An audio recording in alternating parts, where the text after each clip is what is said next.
nothing, sometimes a lot of things don't always work for doing with 4 hands and, you know, having an open space. You know, it's quite easy if you have a backdrop or a proscenium or a backstage you can hide behind, or you can do lots of cool things. It's hard to do when you have an open face stage like we do, which is part of the problem with doing Jack and the Beanstalk, having a beanstalk going somewhere. So that's one of the problems we had to kind of pick apart. So that was the kind of the first thing when we were kind of talking about doing Jack. It was kind of on our short list of things we wanted to maybe do, and so we kind of liked the story, and so we kind of decided to give it a go. So after we decided to do Jack, we kind of broke it down scene by scene and what was the kind of overall arcing of what has to happen during the story. We have to have a scene with Jack and his mother. We've got to have him get the beans. We have to have him, have the mother be upset, throw away the beans, and then we have to kind of have him go into the castle. And so we knew we were going to kind of have the Beanstalk be a tall presence in the production, and so we had to figure out, are we going to do it all just marionettes, just straight on one level, or we're going to have it kind of dual levels of maybe do hand puppets in the castle with the giant, or short marionettes or rod puppets in the top, all kind of combinations. But we've used all sorts of things in our productions, but in this show we kind of ended up doing everything just straight marionettes, and just had him climb up into the castle and kind of just have a different scene up there as a kind of whole entirely different set.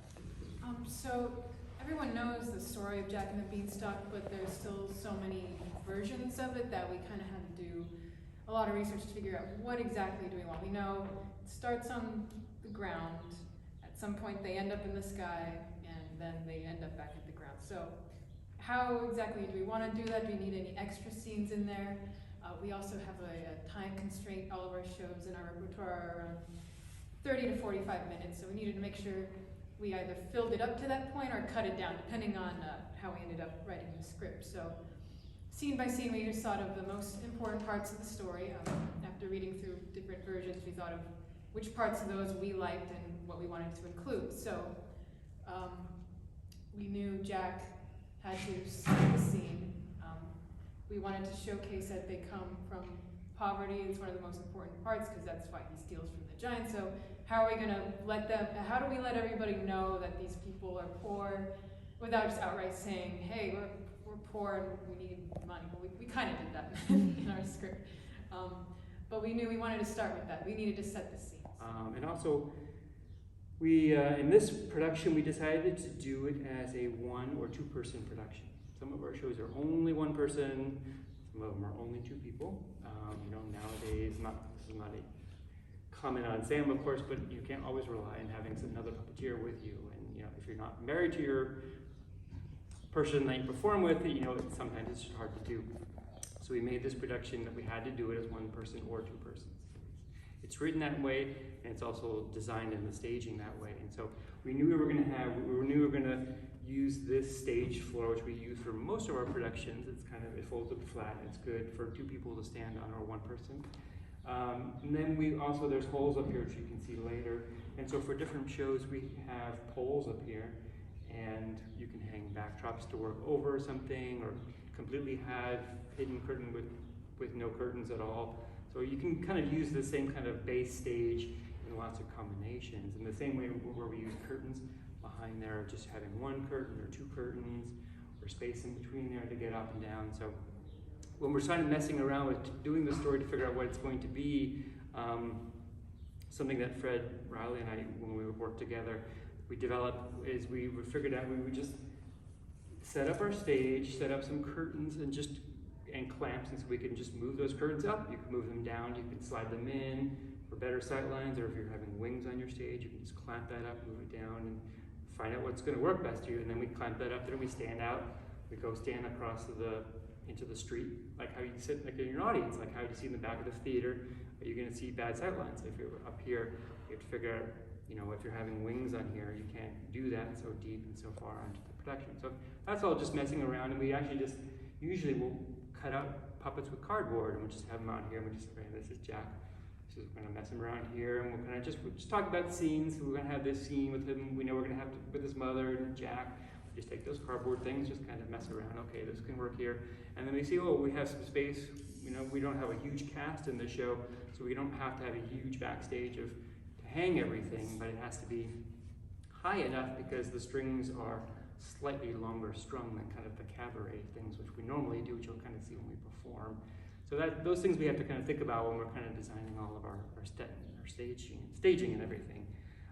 Another big issue was, what we decided to do initially was we were going to have this be our base, and we're going to have a curtain about here, about waist level, so we work over the curtain, and all the puppets would be out in front, and that allows us to have a couple aluminum battens so we could hang on their dead hang puppets, because when the cow's on stage with Jack and his mother, we have to hang one of those sometimes, or the peddler's talking with them, we have to be able to hold dead hang them, so we have those on there as our kind of background area. And then we also decided on the back here, because there's a step here normally, and so that would be kind of open, and then we would have two black curtains on either side.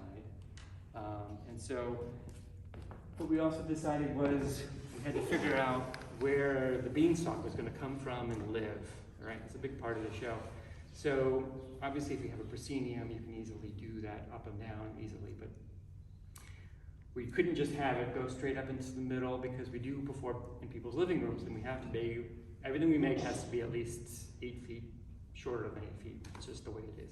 So this stage is, you know, just under 2 feet tall, and I'm about 6'1", so it usually kind of balances out. Our very first stage was actually 2 feet, performing that in like smaller houses. We do it like this, so we don't do that anymore. We just had to cut off the legs on the early stages, so now we have to make for sure that they're, and usually we do them under 8 feet just because of drywall and stuff like that in houses. You know, we've planned, okay, it's gonna be 8 feet, and you know, you can't have a set piece up there. So what we decided to do was, we decided to have the Beanstalk come from underneath the stage, and then have a real tall riser that being lived up here, and we could have it come along the side of the stage here. Jack could, you know, do all his interactions with the Beanstalk discovery, and then climb up the Beanstalk, kind of do a short string thing over here with Jack in the very top up there, and just kind of cheat your way on the top of the box, and then dump them until the next scene. So we figured that could work. Also, the big problem was we had to find bad sightlines. So we had to be able to, I think originally when we talked, we were going to have the Beanstalk come out of underneath the stage here and just rise up. And the problem, obviously, is people are sitting on that side of the audience, we're not going to see it. So we developed a way of making these little tendrils as like an added thing on the other side of the stage, just to say like, oh, here's the Beanstalk in other parts of the stage, here's some tendrils coming out from underneath the stage, to kind of make it fill out the stage a little bit more, and then bring out the main Beanstalk. And so that side of the audience doesn't like go like slide their seats all the way over here. So we also, and recently we've kind of changed that out. We actually had the Beanstalk come out from underneath the stage here. And it's quite large, and it's turned out really nicely. So it kind of grows as you puppeteer if we're hanging it up here. So at least the people on that side of the audience are not going to be totally shut out when Beanstalk comes up. So those are things we all have to kind of mess around with before we say, okay, this is going to be a good project to go forward with. Okay. And since because in this show we knew we were going to be working over a curtain at our waist, and we have to work out to the edge of the stage here with the strings are a little bit longer while they're kind of a normal size on there. So because of that, we had to have our curtains, it's not quite this high, but we had to have a fairly good length of space where we could hang those backstage and not be problematic. Since we perform for children a lot, we wanted this to be a more humorous story, especially it's such a dark theme. You have starving people that steal from a man-eating giant. So we wanted to kind of liven it up a bit. So we had this idea that we would have Jack performing at a fair doing a stand-up comedy routine, or just to to make some money. And at that fair is where he meets the peddler and realizes that Jack's desperate and tries to swindle him there. So after he gets the beans from the peddler, he goes home to his mom. That's where we have the scene where they get into an argument about why these beans, these are just beans. She throws them out the end. There are also different versions on how that is depicted. Usually, we went for the more traditional where she's just mad. She's just flat out angry and grabs the beans, throws them off. They go to bed. There was one version of the story that we read that inspired us for the growing of the beanstalk, in which one of the stories had like a huge rainstorm that causes the spark to, or not the spark, but the sprout to come out of the ground. And for our show in particular, that beanstalk transition in our heads when we were conceptualizing it, it's like, yeah, we're just gonna make a beanstalk grow out of the stage. It'll be fine. But especially if it's supposed to be done with one person, that's a huge scene transition where you can't be holding anything. You have to come out from off the stage, go in the front and do all this and that, hook up the beanstalk, climb back over there. So we figured a nice magical storm with some crazy sounds and music and storm sounds would be a great way to fill in that time and also keep things exciting. Then the big part, how are we going to get Jack to climb the beanstalk and go into the sky? We have one set. We can't have too many set pieces because all of our props are stored in our cases. That holds everything. It holds the puppets, the set pieces, the curtains, the poles. Everything is in. So 2 of those. Yeah, 2 of these cases here. We have one show that has 3, but that was the variety show. It was a little bit different the way that's set up. But anyway, we had to consider how are we going to do this beanstalk climbing thing? How is that transition going to look? I think Kevin briefly mentioned we conceptualize different ways, maybe having a different setup here and doing rod puppets or hand puppets. And we had this idea of having this like huge giant head with the hands on rods and perhaps having him have the scene where he's eating a bunch of food, like, oh, and just have that be a cool thing. But we went for a different route. We decided it'd be best to have him as a marionette. We'll talk a bit more about the difficulties in making a giant marionette later. But with that being said, if he is a marionette, then the scene transition would have to happen here on stage. So Jack climbs the beanstalk. There are many versions. This was an unanticipated problem. The idea of the 3 treasures that Jack steals in the story. He's known for stealing some gold, a golden goose, and a golden harp. In most of the stories, he's known for taking the golden harp. It's very difficult to have a marionette grab something with its hands and to not only do that, but to run away and climb down a beanstalk as well with bagfuls of gold, a golden goose, and a harp, or the harp let alone. So we thought about different ways that we could make it easier. We thought about cutting the goose and the harp completely and just having him stuff his pockets with gold, just kind of miming that on stage. But even that, I forget what problem we had with that. But what we ended up doing was we would have all of the characters, the gold, the harp, and the goose, but only one of them would be stolen. It's not on him yet, but he'll have a flour sack on over his, because he's poor. And so we'll just have a magnet inside that sack and he'll just be able to pop off the head. And the head will be sticking out of his case the rest of the show, which is not that much. So. Yeah, it's one of the rules for writing things is if you come across an issue like that, just a logistics issue, and you know it's going to look bad, sometimes you just have to acknowledge that it's going to look bad and even make it funny in ways. There are times where if you can't hide it, you just have to own up to it and make it a part of the show. Simple things can sometimes be very difficult, especially working with marionettes because you're so limited to space and how many arms you have. We figure we'll just stick the goose head in the bag, magnet keeps it in place, hands free, Jack can run off, climb back down the beanstalk, scene transition again back to Earth. Another problem near the end of the story we had is We can't, this giant's really big, we can't really get him to climb down the beanstalk to chase after Jack without it looking really, really bad in it. So we just had to figure it'll be an off-stage thing, and sometimes we have to do that. In that case, we had to find a way to, within the script, keep the momentum of the story without showing what's actually happening, and that's a writer's issue. And how do you get your audience to feel like Jack's still in danger when all that's really happening on stage is him climbing down and chopping the beanstalk down? Or set lots of paper for each scene, and just talk about physically what has to happen. This character's got to tell this thing, and then move on to this thing.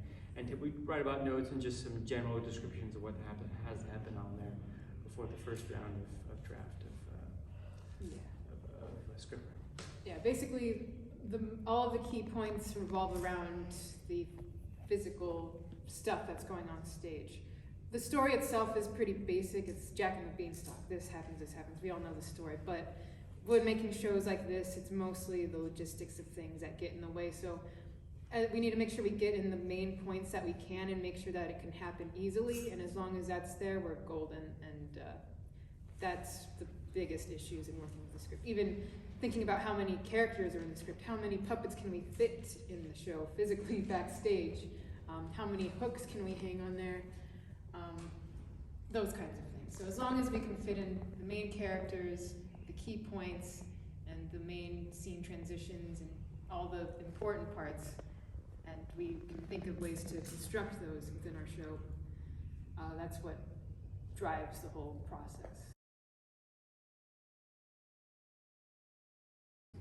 While researching, doing really intense research, reading children's books about Jack and the Beanstalk, there are versions where once he's in the castle, sometimes there's nothing but the giant's in there. Sometimes the giant has a wife that says that he's evil, kill him for me, and I won't mind, you can take the gold. Sometimes there's a human cook who explains the story. There was a really interesting version where I guess it was Jack's dad who was stolen from long ago and was found in the castle, and says that the giant stole all their gold from long ago, and so it's more of a reclaiming of lost treasure. And originally we didn't have anyone in the castle, we just had Jack show up and see this giant with gold, and it just seemed kind of strange the first time we wrote that part. It just seemed like this kid is just breaking and entering and stealing this giant stuff in the last 5 minutes of the show, and then it didn't feel right. We wanted there to be some kind of, like, he's doing the right thing. So we did decide to add a character. After thinking about what would be best, we thought, like, does it have to be a person? Does it have to be a relative? We decided to go with one of the traditional characters, which was a cook who was forced to cook for the giant. And that helped us a lot in explaining the backstory of the giant without beating it over the head too much or without having that at all. It was mostly, we twisted it a little bit. We made it so that the cook was the former queen of the kingdom and had been captured. The giant had taken over the kingdom, and the cook was forced to stay there to continue to feed the giant. Otherwise, he would go into a ravenous rampage and continue eating all the people. So that seemed like a good motivation to off the giant, as he just seemed like a really terrible person. And that's why we decided to include her. And we also had a lot of fun writing her character. It's interesting thinking of different personalities and voice actors that we've worked with in the past, and their personalities and who would fit well with which character. So we were able to make her kind of a disgruntled and like regal character who added a little more personality to the scene as well. So that's how we decided to bring her.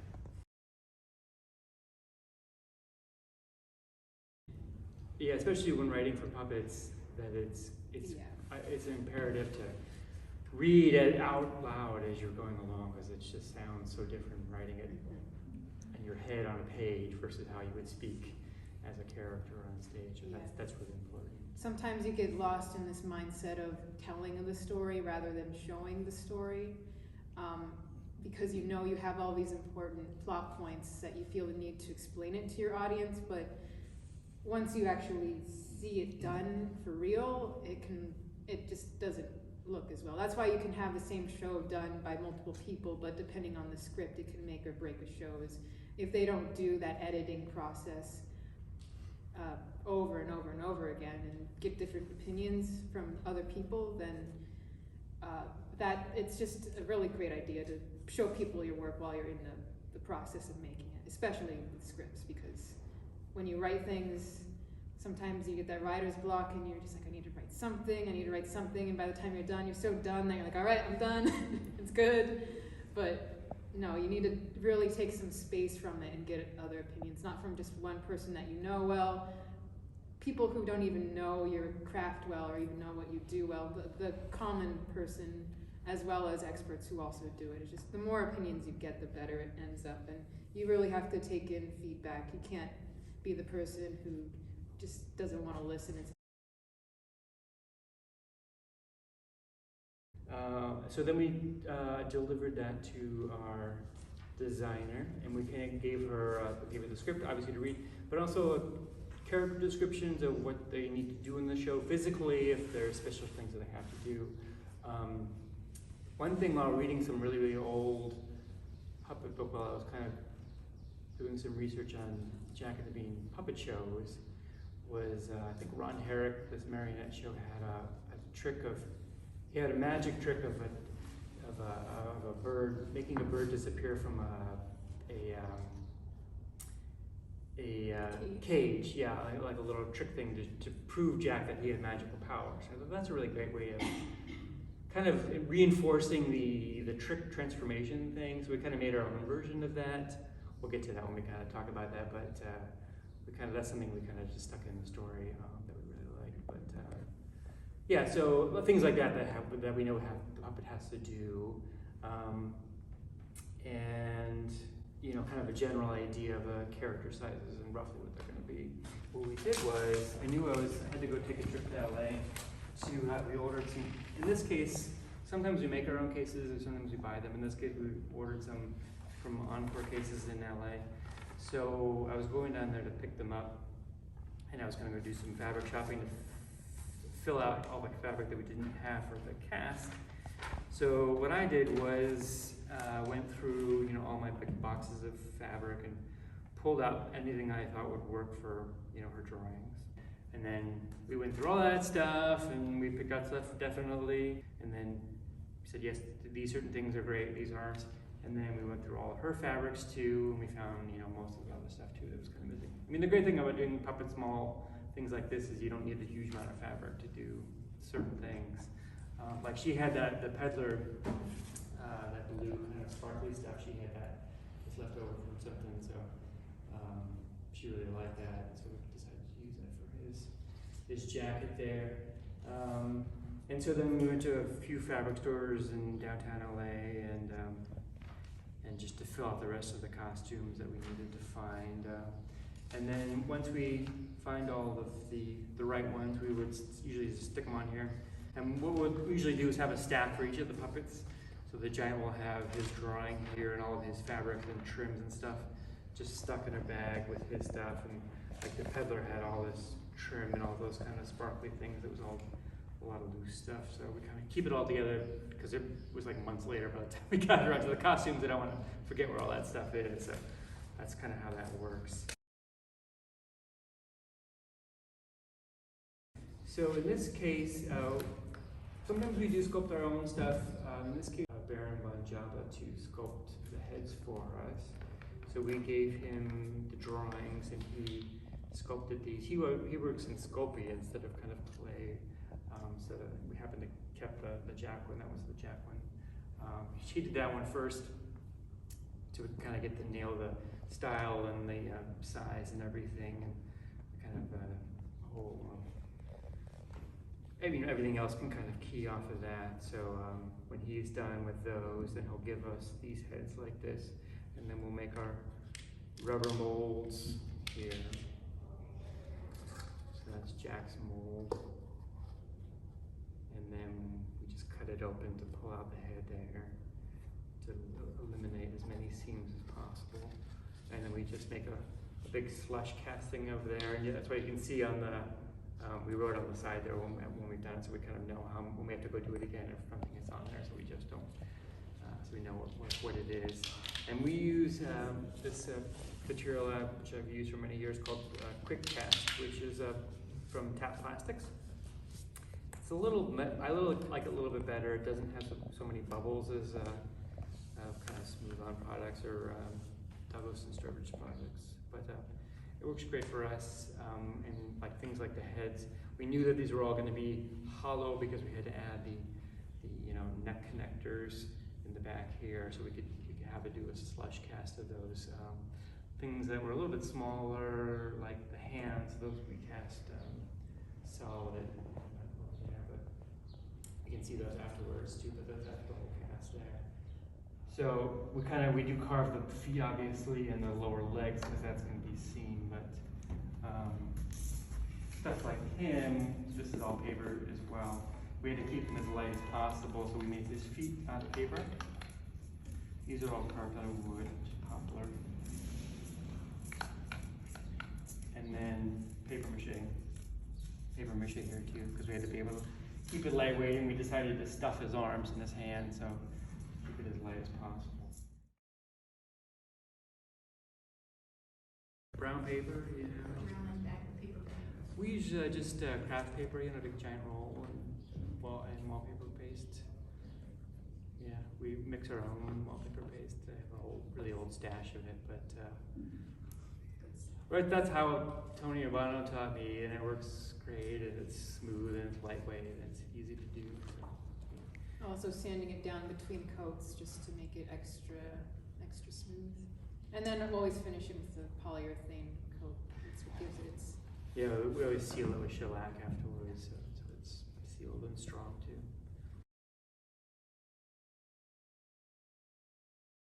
After Sam casts the heads and stuff, then she'll finish sand all the heads and hands and stuff, and we'll kind of put the connectors on there for where how they need to go, cut out the holes, and put the connections in there. Because these heads are hollow, we kind of do a simple wood-turned shape here, and then so you can kind of see the hollowness inside there. And then there's kind of a dowel which kind of runs across the inside of the head, and that allows us to have the cord go up there, and we just tie a knot inside there. And that allows a really nice, there's thousands of marionette neck joints, but it really allows a really nice turn. That's always the hardest thing to get with a marionette, is to have a nice turn. But they do have a little bit larger hole in the back of the head, which is not the best thing, but it's much better in motion for the puppets. So after we get that mounted inside there, then we can prime all the heads, and then we paint all the hands and the heads. They're all airbrushed with a flesh coat first, and then we'll airbrush some highlights around their cheeks or inside their ears and the tips of their nose, and then shadows kind of around the eyes, and then everything else is painted by hand, the lips and all that stuff. Then it'll get 3 coats of lacquer, matte lacquer, Krylon matte lacquer, and then I'll go over the eyes and the lips with gloss, kind of white gloss acrylic, water-based stuff to make those look shiny. In this case, I was going to skin all of the feet in the show, but I wanted to keep, Elizabeth had drawn these really great heels in all the puppet shoes, and you totally lose that definition if you were going to skin the top of the shoe, so I ended up just painting them. This has actually his is a little bit thinner, you can see it on the front there, so he has a 1/4 inch plywood kind of spine, and then we sandwich this on that side and that on that side, carve it over paper mache, and then you can stick your legs and limbs on. I see it on the mother here, but a wig cap allows you to put the wig on there separately. You can kind of see at the corner of her thing here, it's kind of separated from her head. You can see it up close afterwards. So, you want to explain how you do the wig cap? Sure. We cut You can the. show a head there. Yeah, we just use a Dremel to cut a hole in the head. That way, first of all, we can get in there to do the neck joint. I have plenty of room doing it that way. If there's animation like the eyes or mouth is moving, you have to have that hole in the back of the head. So, to kind of make that in the same kind of thought process we have back of the head. And so once that's open, we just cover the head in saran wrap, stick the head back on there, and wrap some string around it all over to keep it in place. It looks really terrifying, but just having little decapitated heads covered in saran wrap and strung around with string. But once it's all in place, we use paper mache, a few coats, three coats of paper mache to around the space where we want the cap to be, overextend a little bit because we just cut it down to the exact shape afterwards. And then once that's set, you just pop that off, and that's what you glue the fabric for your hair to. So then you have its own separate thing. It also has the chunk of the piece of the head that you cut off, so it keys in there and keeps it in place. When you cut the hole, it's better not to do a perfect circle or anything. You want to do like a hexagonal pattern so it does key in there nicely. And so you don't twist it around in a weird way. It just always fits back perfectly. But yeah, that way you can have your wig and all that stuff on there, and then when you need to get in there. Anytime we make something, it's not, oh, one day when I have to fix it, but you have to think of when I have to get in there to fix it, even though, hopefully you'll never have to. That's how we can pop that off really easily. We just put a little dab of hot glue on there, and it sticks on there really well, and it works great. And you can, glue your perfect wig on there with either hair or, in this case, we used a lot of kind of traditional crepe hair for most of those characters.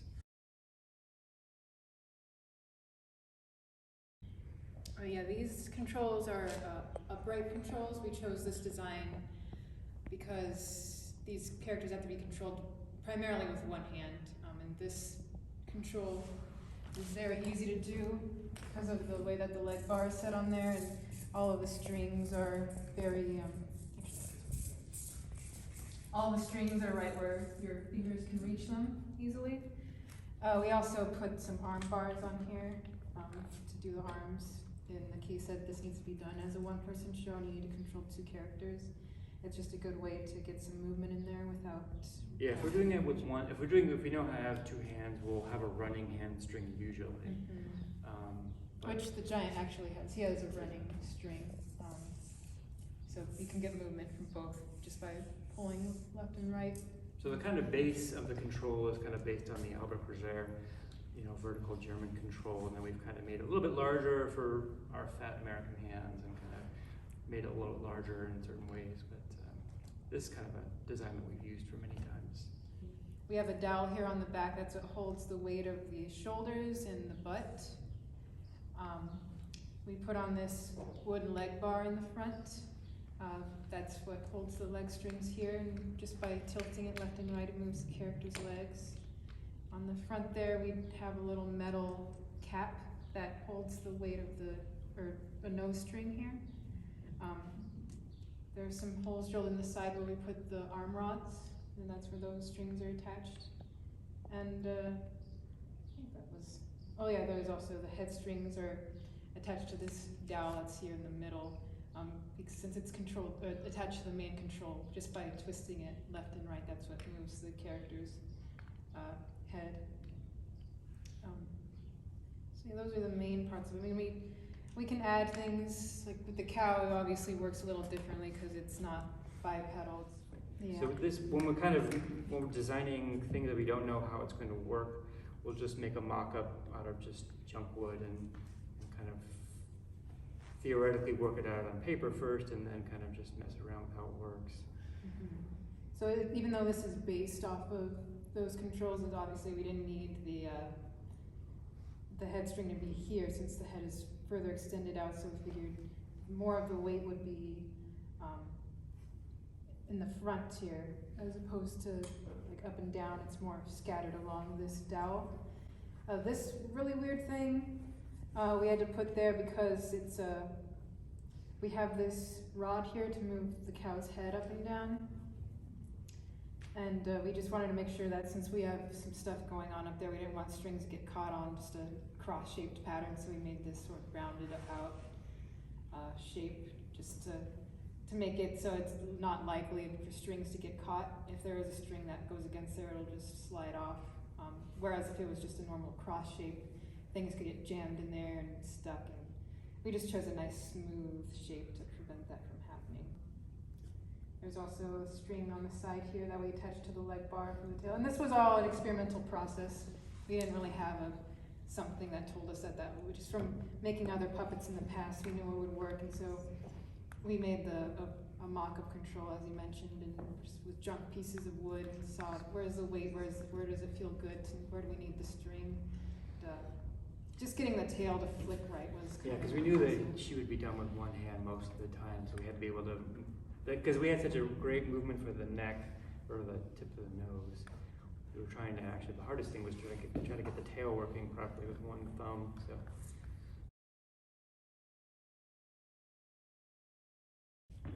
So the first thing that kind of appears during the storm is this one kind of tendril over the top of the thing, and then there'll be two more that pop out from underneath here, kind of over here, and then the third one, the main beanstalk, will be this. So it's a really large. It's got this is the very top of part of one of them, but it's three kind of chunky beanstalks like this, with this kind of green rope that we found and some ultra suede leaves. Yeah, when we were conceptualizing different ways to it, we just knew it had to be a very lightweight thing, whatever it is. It had to be very large and very lightweight, especially considering that during our show we do knock the beanstalk down over when it gets chopped down, and we don't want to crush anybody. And because basically the top of it's up here, you go whoa, and then we would just like release the whole beanstalk flying off to one side.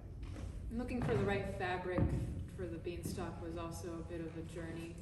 It seems like a very simple thing. Oh, we need some green polyester, but there are so many factors: the stretch of the material, the texture of the material, the price of the material, all sorts of things. And so we ended up, I believe this is wool, right? Yeah, we ended up finding this. We love this fabric, and it's quite expensive, but it was like we would. I think with 3 yards we could do all of it, which we were able to do, but kind of piecing it together so it's not just one piece. We had to figure out, okay, we have this giant. We knew we'd have a couple big long stalks, but you can't turn that whole thing inside out, so we had to do it in pieces, kind of 2-foot chunks, and then sew those together, and then it was a pain, but it turned out really well. I'm happy the way it turned out. Yeah, imagine this, but it gets bigger at the base and until it goes down, and it's 3 of these intertwined, so it's this big bulky. Right. piece. So what we ended up doing is building a piece of wood that goes underneath our stage here, and you can see that one leg here, and that leg will sit inside a little hole, and that holds the base of the beanstalk in there, and then we'll actually be preset underneath here. We'll put a little mat in there so it doesn't get dirty when it's on the floor all the time, and then it'll live under there during the show.